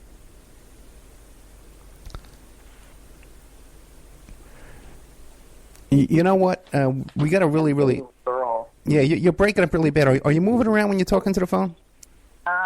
Not, but it does come and go sometimes here. So yeah, that's good. Come back in a second. Yeah, you're really good now. Yeah, so you say that she was introduced to Trump and she told him she was 17, and what did he say? He said, "Oh, great, not too old, not too young," and that was just a typical common, comment that you would hear from men that are in their 40s. I mean, what do they say when they ask your age and you tell them you're 17 or 18? I mean, what else are they going to say to you? Oh, I remember being that age myself. Or, I mean, that's right. What do they say? What do you say to that? I can't. That's why that comment that he said back of, "Oh, not too old, not too young," kind of makes sense. Because what else would he say? I mean, right. What can you say to a girl like? I remember hearing things like, oh, she's jailbait, things like that, and jokingly. And, I mean, this was just a world of, men preying on pretty girls and very young girls. I mean, there are lasting relationships between people of very young people and much older people that have happened throughout history, and it's notorious. And I do think that can happen sometimes. But I think primarily these young girls were not particularly interested in these guys. But, there are a lot of models that would seek out very rich, powerful men who were also knew what they were here for from a very destitute and desperate country where, getting out in the first place was a miracle. But meeting somebody like Donald Trump or these wealthy men or celebrities was absolutely it's the equivalent of marrying a prince. So they would a lot of girls would do just anything. That's why when they went through that room, preying upon us at this event, that, 1 out of 5 would go with them, or 2 out of 5, or they knew it's just a numbers game. If you send 50, 30 will say yes, or 20 will say yes. Now, when Trump modeling agency was sued by that young Haitian girl, she described a situation where they were provided with a studio apartment with 4 bunk beds in there, and then everything's everything's deducted from their, if they get a modeling job, the transportation, the FedEx bill, the rent, everything gets deducted from that, and they wind up with nothing. Basically slave labor. Now, how common is that? That is so common, and again, I don't know how common it is nowadays, but it would be particularly common, especially for any girl that didn't have their parents really involved in their work life, like I didn't. So that happened to me a lot. You'd work, and they would just rack up these bills within the agency, and then they would, if you asked them for a printout, first of all, you felt like you were asking the world. And, when you wanted to see your expenses and your expense sheet, I remember girls having expenses of $10,000 a month. And they were broke. I mean, we were starving sometimes. I remember counting coins and pennies so that we could get together. I think it was 75 cents in New York would buy us a banana and a bagel at one of these corner carts. And for 25 cents, we could eat a banana and a bagel and keep going for, most of the day on that through the night. Okay, and at night, we would get free dinners and free food because we were invited to all these, super fancy restaurants and nightclubs that were sometimes restaurants and then turned into nightclubs because we were models and used as bait and lure for the rich men that would then come to these clubs and restaurants and spend a humongous amount of money for the right to be in the same room with us and to possibly have the opportunity to meet us. Right. So we would be, I'd wake up and eat a banana, walk for 12 hours a day doing auditions and things on foot in Manhattan. And then when I was starving at 2 or 3 in the afternoon, I'd have a bagel. And this is what we all did in the beginning. Before I was a catalog model, that's what we all did. So, and then when you did work, and you'd made a few thousand or, here and there, they would charge you this ridiculous amount on your account, and you never saw it. Never. I remember begging agents for $200 advances. And that's another way that they controlled you. They controlled you with the promise, like a lure of all these jobs and money, like that big carrot dangling in front of your face, and then gave you virtually nothing after. So if I can't believe she lost that. If that's the girl I'm thinking of, she lost the lawsuit, I think, because of and I forget why. No, I know why, because she filed in the wrong court. She should have filed in employment court. I forget what it's called, but she filed in. Yeah, it was a labor dispute. Exactly, and that was it's such a shame because, that again, the industry, every model I'm talking hundreds of thousands of models that have passed through New York for 2 decades know that is a fact of what she said. Everybody knows that happens. This is like an ongoing, common thing that every single model has experienced, unless you're like Cindy Crawford, maybe you didn't, but pretty much. And Barbara, she worked a lot. She made a lot of money, and I think she had a really good professional working relationship, and she did get paid. And part of it is that when you're at the highest level in the Okay, you back? We totally lost the audio there. I'm going to try and disconnect and call her back again because then we just totally lost that altogether. Yeah, you know what? Yeah, we did. The Skype went off. Let's try it again. We're talking here with Heather J. Braden, heatherjbraden.com. Real insider with this kind of information, too, by the way. Started a new organization, Me Too Fashion, MVMT.org. Hello? Yeah, it was really bad that time. I disconnected back. So if you have these girls, 12 years old, like it said on his website that they were importing girls, they wanted girls 12 years old, So you get a girl from overseas with a bogus visa that doesn't really understand visa, but she knows, hey, something's hinky about my visa. It's not correct. With no friends, no family, they're warehoused in these. Now, how can this not be being victimized and being abused? It's a recipe for trafficking. Exactly. Yeah. There should be class action lawsuits, to be honest. And I think that it's just a matter of getting enough people organized together for that to happen. There would literally probably be class action lawsuits against a lot of agencies. And and like I said, it's a hard, you feel conflicted inside because I have great friends that are great agents, and I've met wonderful people who have been at agencies that at one agency was an incredible experience for me. But I know other girls from that same agency who worked with a different agent in a different department who had an entirely different experience. So, and like I said, some of those people don't work there anymore, or they've moved on, or they're dead now.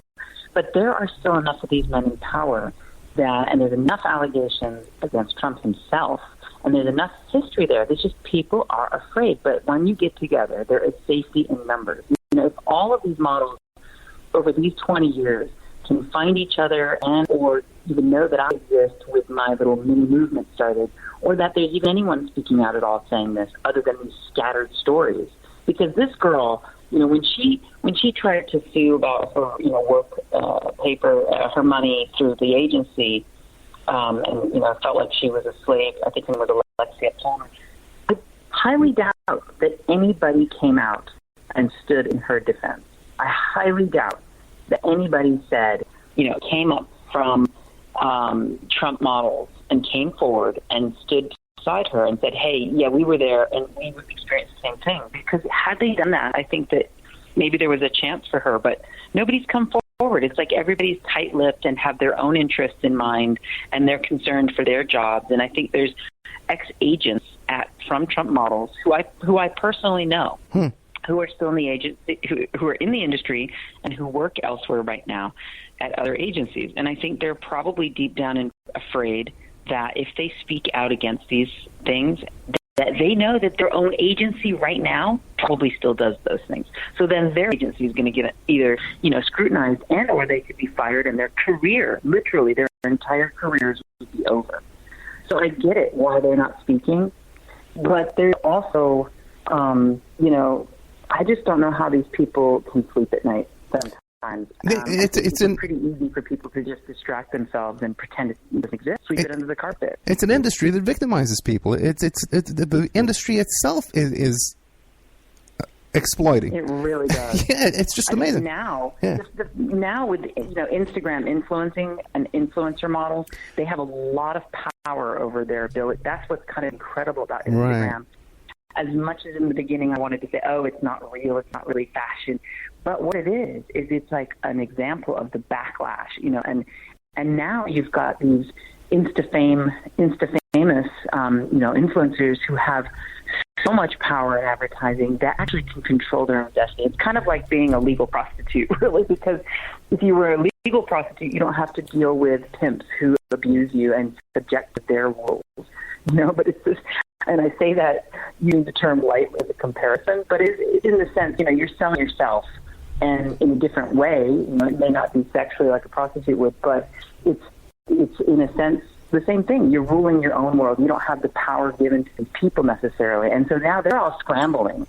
A lot of these model agencies are scrambling to get on top of it, like to promote models, but it's very difficult. It's a new world, and it's a whole new industry. So the old industry is completely different, I think, than this new world that's just booming the last few years.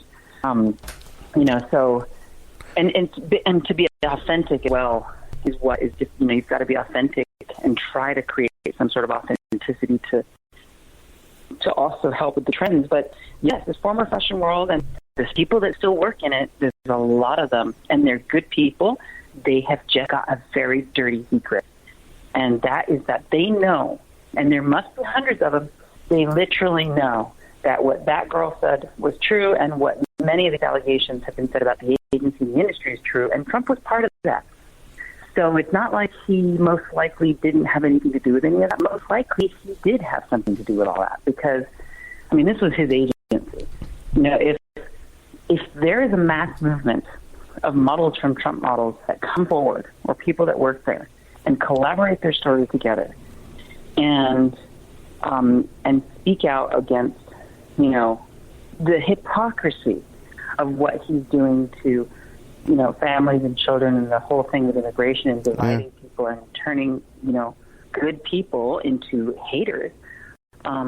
It's really a hypocrisy, because this man's profited off of, allegedly he has profited off of exploiting, kind of doing everything against what a lot of Christians and other religions preach and believe, supposedly, which is completely opposite based on the allegations of his behavior and Trump models loan, and with these allegations about visas and all these things. Yeah. Now, what about the department responsible for investigating the visas was shut down? Wait, I spoke over you there. What was shut down about the visas? I've heard that the department, some immigration department that had been interested in these visa allegations against Trump models, was shut down. Oh, really? I heard that I read that in one of these articles, that in one of, something to do with the allegations of something approximately, 250 visas or something. Right. It's amazing. The majority of his visas, the majority of his visas were related to his modeling agency, which nobody's even heard of. This Trump modeling. Now, one more question to you: are you familiar with the lawsuit? There was a civil lawsuit. A young girl, Katie Doe, was raped at 13 years old against Trump and Epstein. Yeah. Now, when you hear about that, is that something you would say, "Oh my God, impossible," or does it sound like a ring of truth? wouldn't say it's impossible at all, because of those people that he was around and those types of men. I mean, they were already notoriously accused of doing that type of thing. The fact that he had a girl supposedly working for Epstein for 10 years doesn't surprise me whatsoever as well, because she was used, and I don't know even if at the time she might have realized that what she was being used for, but she was essentially used as a, the person that these girls would trust to lure them to Epstein. And so it doesn't surprise me. I mean, I know the story of that girl, and people love to dismiss it, and I don't know what's going on. I know that in 2016, I think she removed the second case that she filed in New York State out of, my guess, is out of probably absolute fear for her life, I'm sure. Yeah, that's exactly what happened. There was a press conference scheduled with Lisa Bloom 4 days before the election, and it was shut down by Russian hackers. They hacked the live stream, and they hacked Lisa Bloom's website, and in terror, this woman turned her phone off and wouldn't talk to anybody. Well, yeah. I will tell you, if that had happened to me, I mean, I'm speaking because I don't have that sort of an allegation. I think that if that had happened to me, I don't know that I would have the strength to do what she even did in the first place. And the fact that she has an eyewitness, I just don't think people go about making up stories like this. It's life risking. I mean, even what I'm doing now, even speaking, even mentioning any names about anybody, even that I know people. I have people in the industry on my Facebook who will not answer me, who are very good friends of mine, who won't even speak to me at all right now. They won't talk to me even on messaging. They won't text back, nothing. Absolute silence. And a lot of them are women, and they're good friends of mine. And it's because they're either afraid I'm going to talk about them, maybe they're afraid I'm going to trick them into talking, or something. They won't even speak to me. And so when I created this private Facebook page, I am hoping that some of them are going to join it. And in a place that they might feel it's safe among numbers, because if the numbers come forward, they may feel safe about it. It's hard to figure out who's in, I presume that people that join that page, I will know somebody that they know, so I can see if they're legitimately within the industry, because if they know 20, 30, 40, 50 people that I know, well, then I know they were in the same circles, But that story, it really didn't surprise me. And I think what's surprising is that that people don't believe that it's possible. I mean, and that just, I know people that want to believe that. It's very difficult to want to believe things like that. It's horrible. But you have to think, why would anybody do something and say something like that? It's so outlandish if it's not true. It's so insane if it's not true.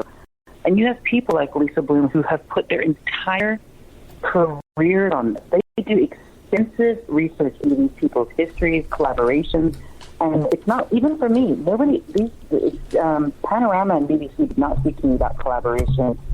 They came and found me, by the way, and when I realized they had other people speak to them, I agreed to talk to them. And I don't have a story like that girl has, but I can assure you that there's plenty of haters stalking Barbara right now, and a lot of trolls on the internet. And people that my own family members aren't speaking to me right now. My own family members. My mother's British, and I'm dual national of England, and I have a huge, extensive amount of family of my own in England. I have family in the United States, and I have family in Australia. And it's a pretty big family. And my other side of the family is actually, I have relatives that are also higher up in fashion as well. One is a model, and she was with Jean-Luc's agency even. Now, I've never even met her, which is interesting because I did not know that we were cousins or related, which is just so bizarre. And I believe it's her uncle, is also a very well-known fashion director, photographer, who is French, and who I am guessing must know Jean-Luc. And then his niece, or I think it's his niece, who's my cousin, I guess she'd be like a cousin, well, she was quite a top, and she was representing. Now, I doubt she's ever been in any involvement with him in a bad way, because her uncle was very well-known and renowned in fashion and as a director, and still is. They both are.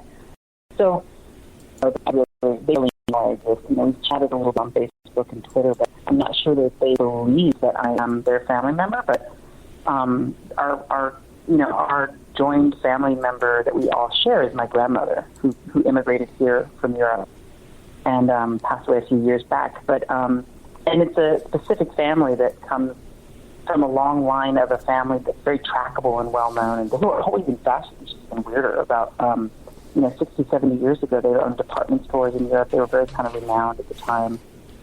And they actually come from a background, French, Egyptian, and Syrian. And they were a Christian French, Egyptian, Syrian department store owners, which was very unusual in a Muslim world as well. So they were very notorious. So you can track their history, and so that's how I know. But it's interesting because what's weirder is that I did not even know that I never put it together that she could have known him. Or I mean, of course, I knew she must have known who he was because she's 10 years younger than me, and so I never really thought that she might have come across him. But she wouldn't have been around in the 90s; she was too young. So she came about later, in the later years. So I think, and also she has notoriety behind her. So I highly doubt she had any experiences with him. But it's just shocking to me that people just don't want to believe it. And I think when you voted for someone that you are hopeful about, I think it's really difficult to then apparently admit to yourself that you might have voted for a man who's capable of some very sinister things. And I think for people to be able to stand up and say, hey, I made a mistake, I think that must be the core-shaking type of revelation type thing to speak about. And I think apparently the majority of people just can't do that. I just saying I made a mistake and I'm sorry apparently must be just too hard for people. Yeah, I deal with a lot of victims of con men or even online romance scams. My clients, hire me, and the worst. It's the hardest thing to do is admit that you've been conned, or that you're involved in a romance scam and the guy's not real and he's just scamming you. You can't. You make a disconnect in your head and detach. We got to take a commercial break though. Here we're with Heather J. Braden. Great stuff, Heather. Thank you so much for coming forward and telling us all this. When we get back, I want to ask you specifically when we get back, what went into your decision to really get up the courage to come forward with this and go public, because I know it's not easy. So we'll be right back with more of Heather J. Braden, heatherjbraden.com, and Me Too. Have you ever thought about opening your own mobile cart or kiosk business? Perhaps your current business wants to add multiple point-of-sale locations across the country quickly. Maybe the facility you manage could kickstart revenue by adding coffee, food, or retail services.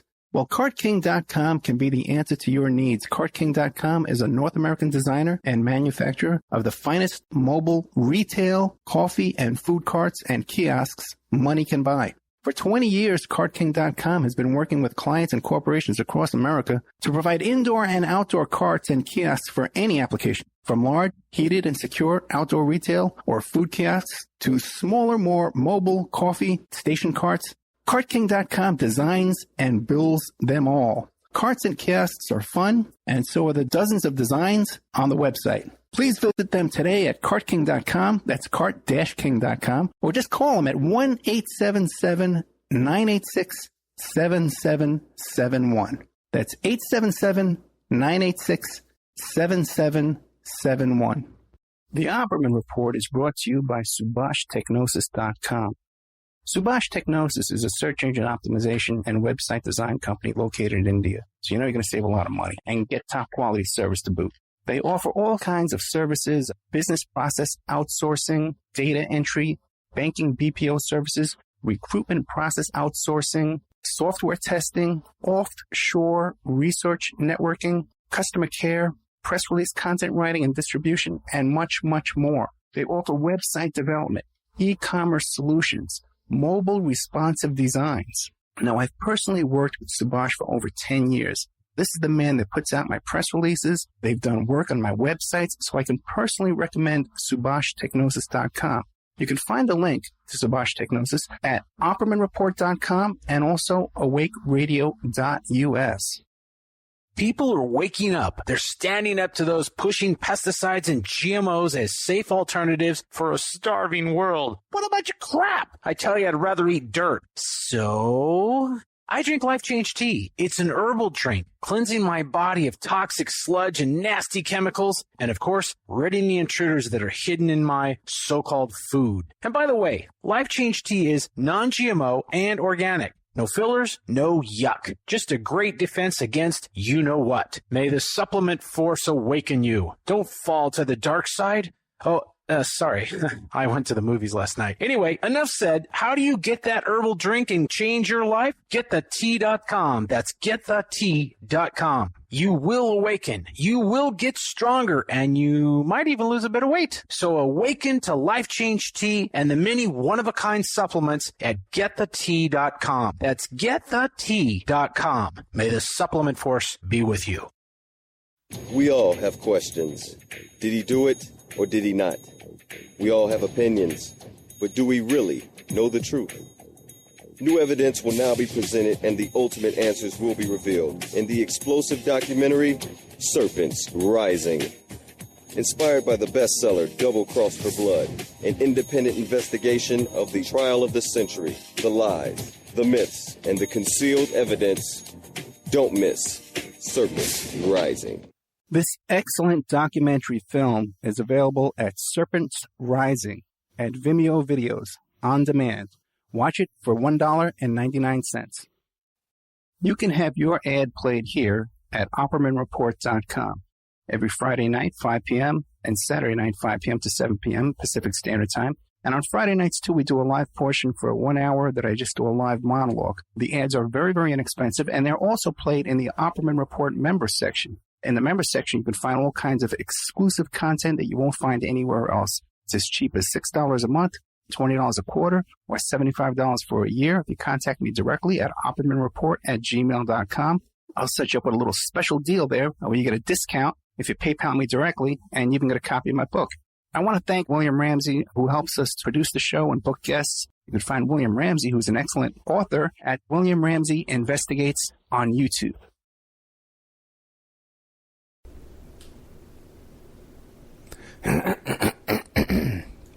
Okay, welcome back to the Opperman Report. I'm your host, private investigator Ed Opperman. We're here with Heather J. Braden, heatherjbraden.com, Me Too Fashion, mvmt.org. Heather, we talked a little bit off the air, but I've been involved in a lot of this stuff, the Tiger Woods case, Wienergate, and stuff like that. And I know what's involved when you're talking to the client. Like, let's say, like, you would come to me, you'd be the client. And I know what's involved in making the decision, that big leap. You're going to go public with this, what you know. But tell the audience, how much of a decision was that?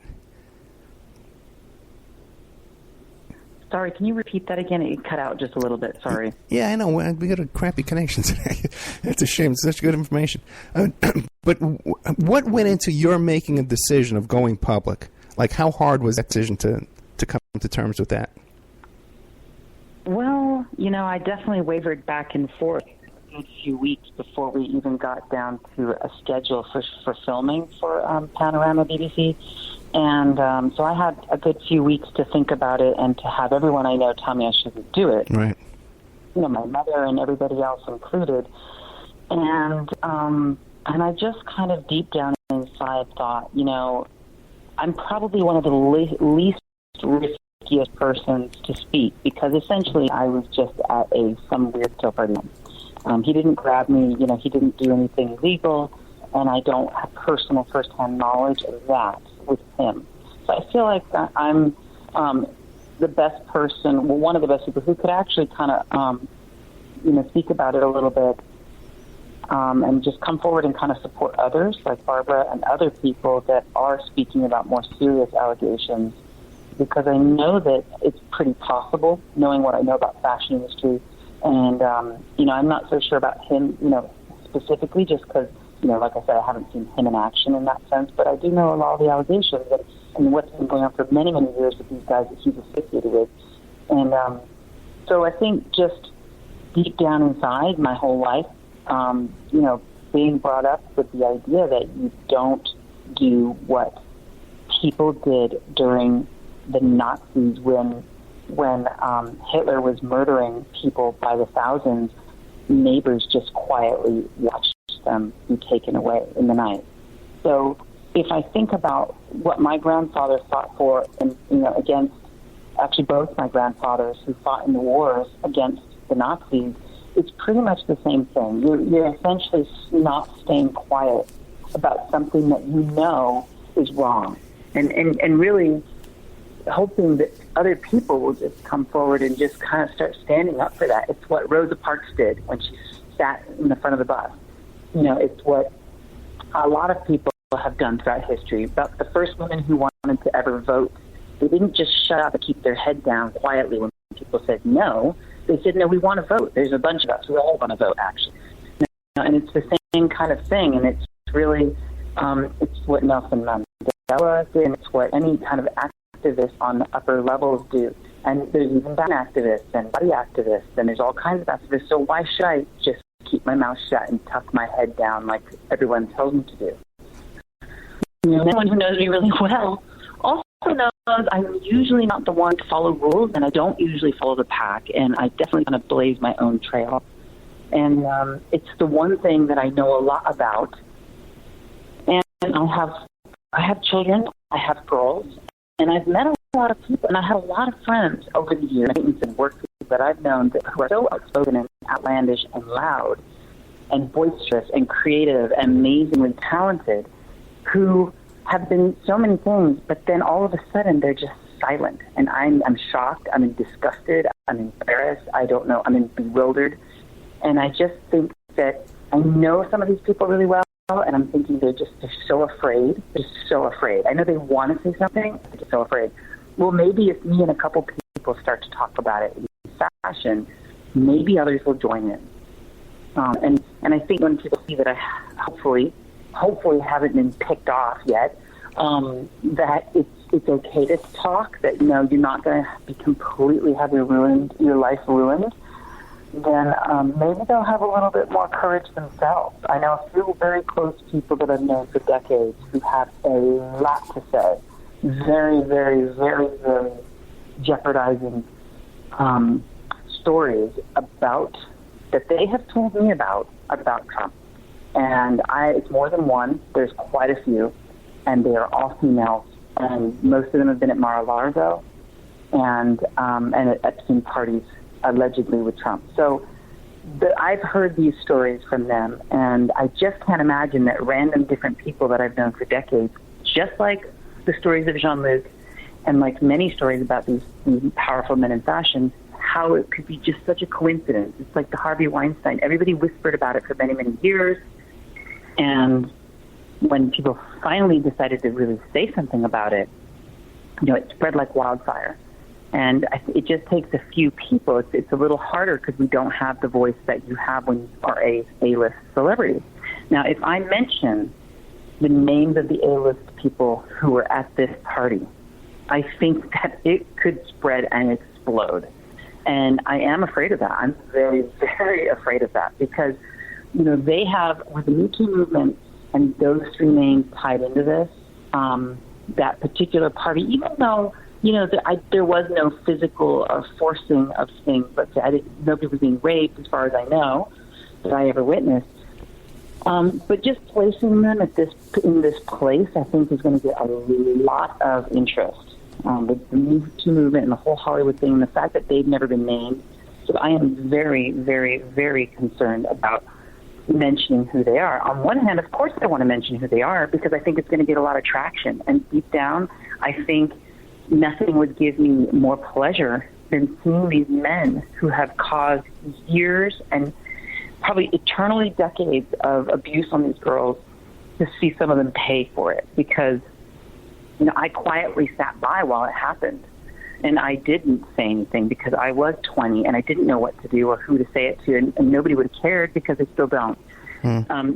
When 60 Minutes came out, it was such a big deal with fashion, with the lid being blown off fashion, and everybody just kind of hushed it under the carpet and went on with it, and 6 months, a year later, everybody was right back where they were. Yeah, I don't even think you can find it. Accountable. I don't even think you can find that 60 Minutes segment on YouTube or online anywhere. It's not even available anymore. I have looked everywhere for it, and that's another thing I find very, very strange. Where is it? Where is Diane Sawyer's? Where is that show? Because everyone talks about it and everybody knows about it, but I know it's not available. Yeah. Now these three men. You could read about it. Yeah, the three actors. Are they publicly connected to Trump? Are there photos of them together and stuff like that? That's a very good question. That would be a very interesting thing. I haven't even Googled. Don't know. Very interesting. I'm going to have to look into that today. Yeah, have a follow up and go through that a little bit. Yeah, absolutely. I think that. Yeah. Go ahead. It seems like your whole story here and all this case here and all these other victims and stuff like that, it seems like it's just fruitful ground here to really get some action out of this. So I'm available. Okay, whatever you need from me. I mean, I think that there just hasn't been, I really think that there just never has been one place for people related to fashion to meet up. Right. And I didn't really want to be the one to run it, to be honest, and it's barely started. There's only a few people that are just starting to join it. But I think that, all of these cases, all the allegations that go back into the 80s, I think the missing common denominator is the fact that there is no one place for people to meet and talk and come together. And that's the problem. Me Too movement has been for celebrities that started out, and I haven't reached out to them yet, and I would probably like to reach out to them because this is just so disturbing. I'm just, there must be hundreds of models worldwide and ex-models, hundreds, if not thousands. There must be literally hundreds and or thousands that have come across these men. They ran the industry. Okay. And any other names that were running the industry that you can name? I mean, at this very moment, not exactly. There are a lot of allegations against other people in the industry that have been whispered about for many years. Right. Fashion photographers, a lot of fashion photographers. And it's a double-edged sword because, a lot of girls who have been photographed by these super top photographers, it was a privilege to even be chosen by them. It's like being chosen by Harvey Weinstein. Right. And then you're duped in a sense into, what is supposed to be an incredible opportunity. And then a lot of girls probably did whatever it took to get it, and I don't blame them in some ways. And especially when these foreign girls with no education, no parents overseeing their careers. So I don't know. I think there's a lot of people, and the male models. I mean, barely anybody speaks about the male models. And I think men overall are taught to stand up for themselves a lot better than girls are. Girls are kind of taught from day one to be the, not to speak as much and not to say as much. Don't stand up for yourself. Don't be, all these things that are considered negative traits for girls. So men typically can stand up for themselves a little bit more. But it's prominent. I mean, every straight male model that I know has been subjected to some form of sexual harassment by gay male photographers or people in fashion. Every single one of them. I've never met one that doesn't have a story like that. And, and I guess, again, it's just a numbers game. If they keep trying, in the many men or male models that they've come across, I'm sure some of them have some gay tendencies to come out over the years or are willing to maybe do something to further their career. And, again, when you're offering huge amounts of money and not so much even stardom, but when you're offering somebody $10,000 a day to do something, which is, let's just say it's posing for a magazine or whatever it is, but in order to do that, you're going to do something else from on the side. I think that a lot of people, they say they wouldn't do it, and you can't buy me, and I'm above all that. But I think when it's offered to you, and you don't come from a stable background of having parents involved, or you have a questionable childhood and any of those other factors that come in that makes people's personalities, you just have a higher chance of people saying, okay, well, I'll do it because I need the money, or I need this because I don't have another career. I mean, I was very, very moralistic and very kind of conservative as a young person. I had my one boyfriend for several years, and in many ways I was protected in that industry because I had, at 18, I was married to a young hairdresser for 5 years. We were just kids. And and he was a very up-and-coming, hot young hairdresser in the industry. And a lovely guy, and he still is, and he's a great guy. And so I was a bit protected because I had my boyfriend, or actually it was my husband. I was the only person I knew who was even married at that time. And so I, when I could always use that to be, oh, that's my husband over there, leave me alone. But, I was often out without him for many years, too. And I didn't tell a lot of people that I was married because, who knows what people would think of that. But yeah, so I was a little bit protected in that way, and I was street smart. But, a lot of these people do not have that. I know a lot of models, and probably the majority of the models I've ever met, who have become drug addicts. Yeah. Who were so disturbed and distraught after being within this industry that they become addicted to drugs severely depressed on massive amounts of antidepressants, alcoholism, very, very dysfunctional. And I would bet that if somebody researched that it would be the majority of the girls that have ever been through the industry on a legitimate level, like in New York, Paris.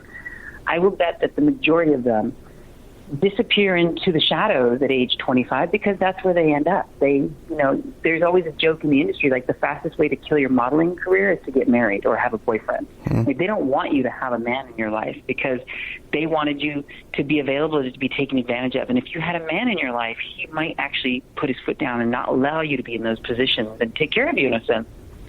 And the other thing was, the other goal as a model at 20 was if by the time you're 25, and this was like a joked about thing among girls, you need to get a rich boyfriend. It still is. Get a rich boyfriend, get a rich husband, you're going to get married, you're a beautiful girl, you can marry anybody that you want, pretty much. Doctors, lawyers, there are so many. I cannot tell you the amount of opportunities I have been offered because I was a pretty girl as a model in New York. The word model alone, even if I probably could have looked like anything if I'd said I was a model. That would be almost enough just to get these people's attention. But I've been offered free. A lot of my girlfriends did date super ultra uber rich men from all over the world, and they would get on their private jets and shoot to Paris for a week or to wherever, and they'd bring their girlfriends on because their boyfriends or husbands, most of them were boyfriends, not husbands, had rich male friends that wanted to meet models. And so he'd be like, oh, yeah, bring along your girlfriends. Bring 3 or 4 girls. We can fit them all on the plane. Because obviously, they'd invite their single girlfriends, and I'd get invited on private jets to go to Saint-Tropez and all these places. And I actually never went. I turned down everything because I knew what went on in those things. I knew what was up with the rich guys and the pretty young models. And it was so disturbing, I didn't go. I just didn't participate, but I knew what was happening. And the girls wanted to go. They went on their own. Of course they went. Yeah, sometimes those are paid gigs, too, yeah. But Heather, we're out of time. But as soon as anything comes up in this story, thank you for giving me so much extra time, too. Anything comes up, just give me a call right away. We'll put you right on the air, okay? Anything new develops in this in any way. How can people get a hold of you if they want to check you down? Planet. Yeah. Well, they can get a hold of me through my personal website, which is Heather J. Braden at Gmail. I'm sorry, HeatherJBraden.com. Right. If you've got friends in fashion, of course, there's the website for Me Too Fashion, mvmt.org. I also have a photography website, which is connected, which is HeatherBradenPhotography.com. But, any referrals are wonderful, and just spreading the word and sharing of that story and just trying to keep an open mind, I think, and I think reminding people that if you voted for Trump, and or if you don't know about these industries and things like that, I think people need to educate themselves and look up in the internet and read a bunch of these allegations and the story and history of fashion, and then question why are there so many of these people, and what do we really have to gain? These organizations do not pay you to be on their show, and I mean, maybe if you sell a big book or you do something, some huge cover story, I don't know if they're allowed to, but I sure as heck haven't paid a penny for anything. So I think people have to really question deep down, like, why would somebody speak about these things and make them up? And the other thing is that others should speak up for their own things, even on their own levels, and women particularly should really be supporting each other and saying, hey, this is possible. It's not black and white. It's very gray in the middle, of this whole world and industry. Heather, thank you so much. Keeping an open mind. Thank you, Heather. Thank you. Good night. Bye. Okay, then we had Heather J. Braden. Story definitely has the ring of truth. I spoke to Heather off the air quite a bit. We exchanged emails quite a bit off the air. This is all breaking news. This Panorama, BBC Panorama thing just came out like yesterday. And I was able to track her down and get her to come on the show last night. And she agreed to come on the show today. Today's a Sunday morning as we tape this. So this is breaking news, guys. If you like the show, check out our member section at OppermanReport.com, where we have our member section. And help support the show. I got all these. You don't have no idea how much we spent on this California trip. I don't even want to look at the credit card. Thank God we got a brand new credit card right before the trip, because I need a new windshield. I need a new battery now. We had to get one tire and then use the spare tire. Anyway, listen. Hotels, my God. Anyway, so if you want to become a member, that would be a big help. Okay, I'll give you a deal, $60 for 13 months. At Gmail, OppermanReport at gmail.com.